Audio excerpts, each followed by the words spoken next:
ஹெச்பிஏஒன்சி level அதிகமாகவே இருக்குங்க. இதுக்கு என்ன ரீசன் அப்படின்னு கேட்டிங்கன்னா, நம்மளுடைய பிளட். ஸோ பிளட்டில் இருக்கக்கூடிய ஹீமோக்ளோபினாக இருக்கட்டும், இல்லை ஆர்பிசி, டபிள்யூபிசி, பிளேட்லெட்ஸ், இந்த மாதிரி செல்களோட முக்கியமாக ஈஸ்னோஃபில்ஸ் நம்ம சொல்லுவோம். ஏதாவது இன்ஃபெக்ஷன் நம்ம பாடியில் வந்துச்சுன்னா இது எல்லாமே ஒன்று இன்க்ரீஸ் ஆகும், இல்லை டிக்ரீஸ் ஆகும். இந்த மாதிரி காரணங்களாலையும் நமக்கு ஏற்படலாம். அப்போது ஹீமோக்ளோபின் லெவல் குறையுதுன்னா உங்களுக்கு ஹெச்பிஏஒன்சி லெவல் அதிகரிச்சுட்டு போகும். ஏன்னா அந்த ரத்தத்தில் இருக்கக்கூடிய அந்த குளுக்கோஸ், அந்த சர்க்கரையை உடலுக்கு எல்லா செல்களுக்கும் கொண்டு போய் அதை டைஜஷனுக்கோ இல்லை பாடியோட இயக்கத்திற்கோ அது பயன்படுத்த முடியாமல் போகிறதுனாலையும் நமக்கு என்ன ஆகுது, ஹெச்பி லெவல் குறையும் போது ஹெச்பிஏஒன்சி லெவல் இன்க்ரீஸ் ஆகுது. அப்போ சுகர் லெவல் அதிகமாகுது.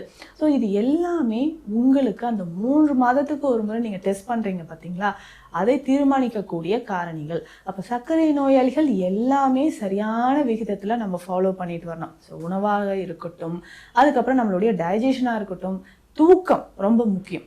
ரத்தத்தில் இருக்கக்கூடிய சத்துக்கள் நார்மலாக இருக்கா, ஸோ பிளட் செல்ஸ் எல்லாமே நார்மலாக இருக்கான்றதும் நீங்கள் செக் பண்ணிக்கணும்.